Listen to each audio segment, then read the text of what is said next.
So Robert, Colbert begins, your film sounds the alarm on climate change. You're calling for action, but tell me, why do so many people, especially the older generation, still think it's, well, let's say an exaggeration? Stephen. His voice is low but firm, like stone. This isn't about exaggeration. It's about facts. Temperatures are rising, glaciers are melting, and we're still arguing about whether it's our fault. Did you see what happened in Los Angeles last year? The Topanga Canyon fire scorched 40,000 acres, destroyed hundreds of homes. People lost everything. And it's not an isolated case. Fires like these are becoming the norm because of droughts we've made worse. The problem is, people, especially those who grew up in the era of cheap oil and big cars, don't want to hear the truth because it's inconvenient. They want to believe things will stay the way they were. Hold on, Bob. Colbert leans forward, his voice sharpening slightly. Are you saying that the older generation, which, by the way, makes up a big part of my audience, he pauses, and the crowd laughs, easing the tension, is just turning a blind eye to the problem? That sounds a bit like an accusation. Redford doesn't look away. His eyes glint, as if he's been waiting for this challenge. He slowly places his hands on the table, and at that moment, the camera catches a slight tremble in his fingers, not from fear, but from passion. I'm not accusing, I'm stating, he cuts in sharply. People who grew up in the 50s and 60s lived in an era when no one thought about emissions or recycling. But that's no excuse. We all see what's happening: hurricanes, droughts, fires like the one in Topanga, where families were left homeless. If we don't acknowledge our responsibility, we're leaving our children and grandchildren a world they can't fix. The room falls silent, broken only by the creak of chairs and someone's muffled cough. Colbert, sensing the conversation teetering on the edge, tries to steer it back to lighter ground. Okay, but don't you think statements like that might push people away? He asks, playing to the crowd. Maybe instead of saying you're to blame, you could offer solutions that don't make people feel, well, old and irrelevant? Redford snaps his head up. His face tightens, his cheeks flush slightly, and it's clear the line has been crossed. Stephen, this isn't about coddling anyone's feelings. His voice grows louder, almost sharp. It's about survival. I'm tired of us dodging the truth just to avoid offending someone. Do you think I'm here to entertain? I'm here to say, wake up. We're all in this together. And if you think this isn't your problem, then you're part of the problem. The room erupts. Some clap, others boo indignantly. A woman in the third row, wearing a wool cardigan, whispers to her neighbor, he can't talk like that. Colbert, clearly not expecting such intensity, raises his hands, trying to regain control. Whoa, Bob, let's take it easy, he says, but his smile looks strained. I get your passion, but... No, Stephen, Redford interrupts, his voice trembling with anger. But there's something deeper, disappointment. You don't get it.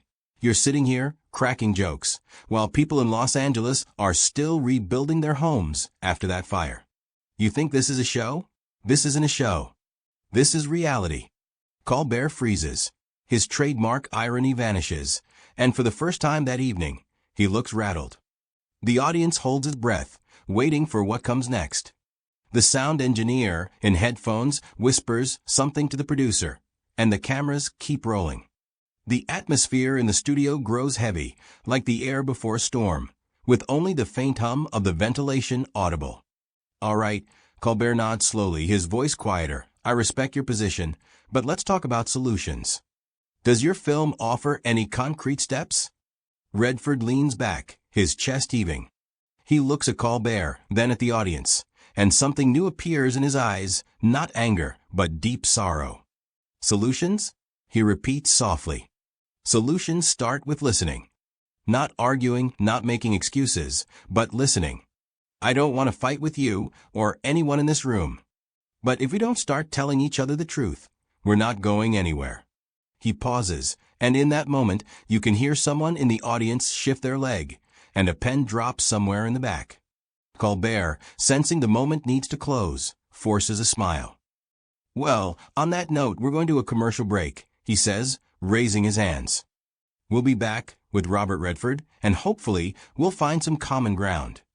Welcome back. Colbert tries to sound upbeat, but his voice trembles slightly. We're continuing our conversation with Robert Redford, and let me tell you, this isn't just an interview, it's, well, a real dialogue. He pauses, hoping for laughter, but the audience responds with only a few nervous chuckles. Redford doesn't move.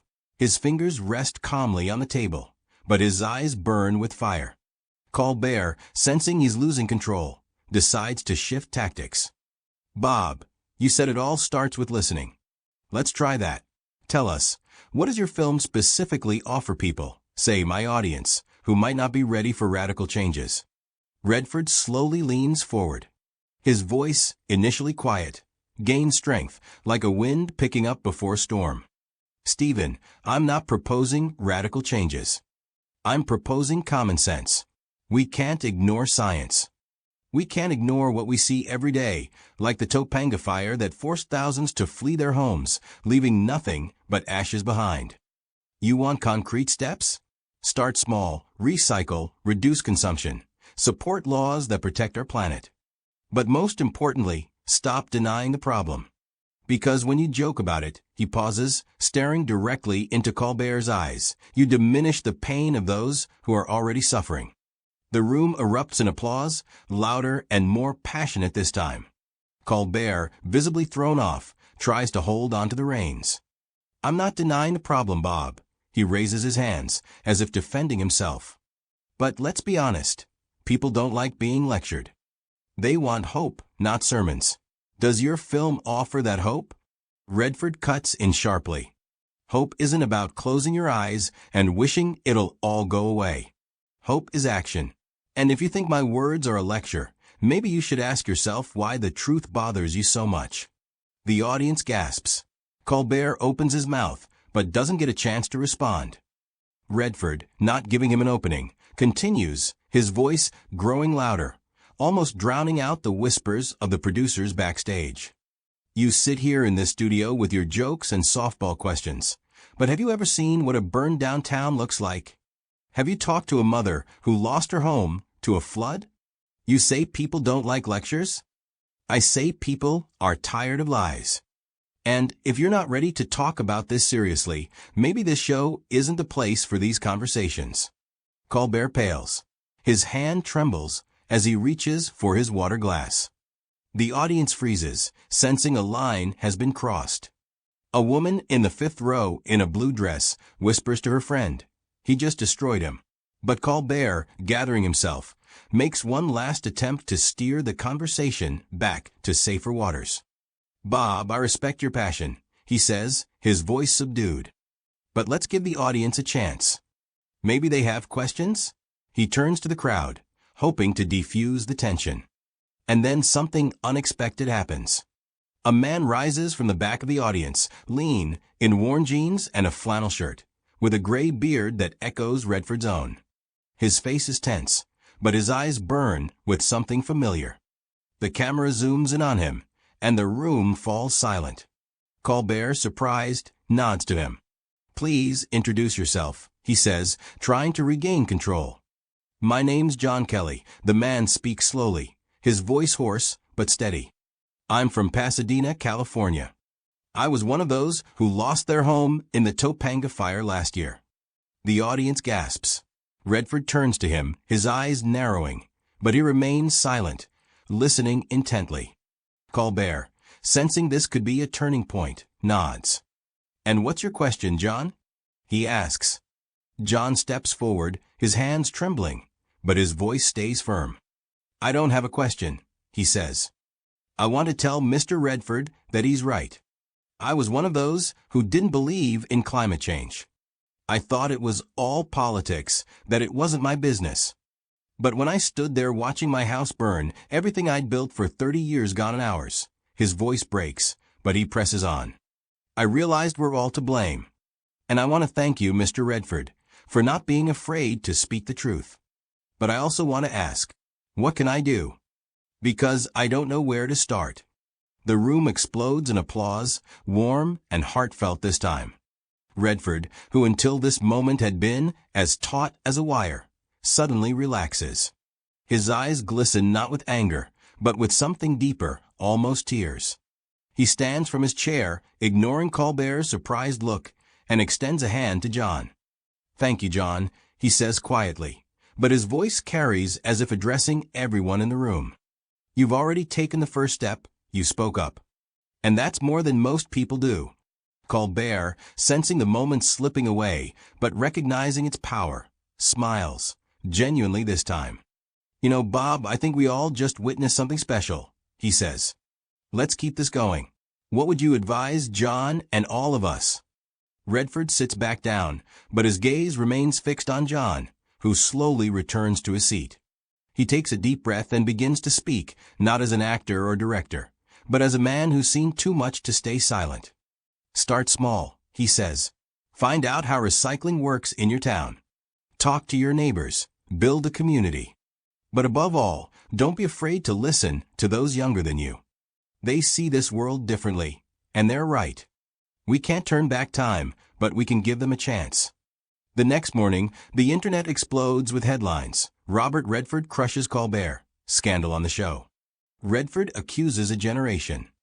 Social media buzzes. Some call Redford a hero for daring to speak the truth, while others are outraged, finding his words offensive to the older generation. But amid the noise, other voices begin to emerge, quiet but weighty. People like John Kelly from Pasadena share their stories of loss due to climate disasters. Some write about floods in Louisiana, others about droughts in Arizona. The hashtag Listen Like Redford gains momentum. In Connecticut, Elaine Thompson sits at her kitchen table, holding a cup of herbal tea. Her laptop is open to a local environmental initiative's webpage. She recalls Redford's words, "Listen, don't argue." Elaine, who spent her life teaching children history, never considered herself an activist. But something about that conversation on the show, Redford's anger, John's pain, even Colbert's bewilderment, made her feel that silence was no longer an option. She signs up for a meeting at the community center, where they're planning a campaign to reduce plastic waste. Her heart pounds with nerves, but she whispers to herself, this is just the beginning. Meanwhile, Redford returns to his Manhattan apartment. The windows overlook the Hudson, and the evening sky, painted in pinks and oranges, seems calm, unlike the storm in his soul. He avoids the press, ignores calls from agents and friends. He's frustrated that his words on the show were twisted into a sensation rather than a call to action. He pours himself a whiskey, sinks into an armchair, and turns on the TV, where a rerun of the show is playing. Watching himself, angry but sincere, he feels doubt. Did he do the right thing by coming down so hard on Colbert? Did anyone hear his real message? The answer arrives a few days later in the form of a letter. It's from Elaine Thompson. Mr. Redford, she writes in neat handwriting. I was in the audience that night.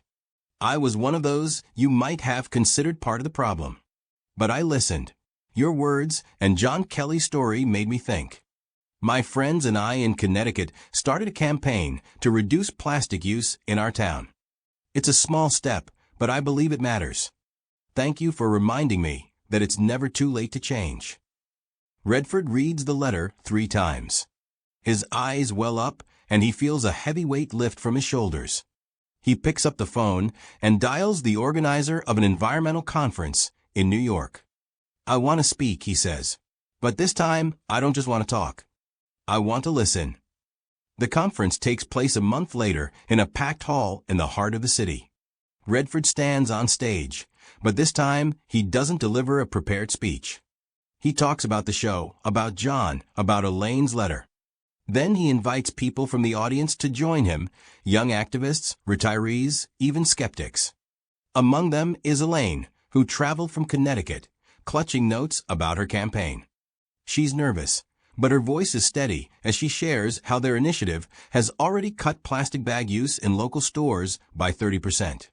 The hall erupts in applause, and this time, the ovation doesn't fade. John Kelly, who also made the trip, shares his story about Topanga. He talks about how losing his home changed his perspective and adds, I thought Redford was harsh that night. But he was right. We have to listen to each other. Redford, standing beside him, nods, his face glowing with quiet pride. He didn't defeat Colbert in the traditional sense, but he achieved something greater. He got people to think, to speak, to act.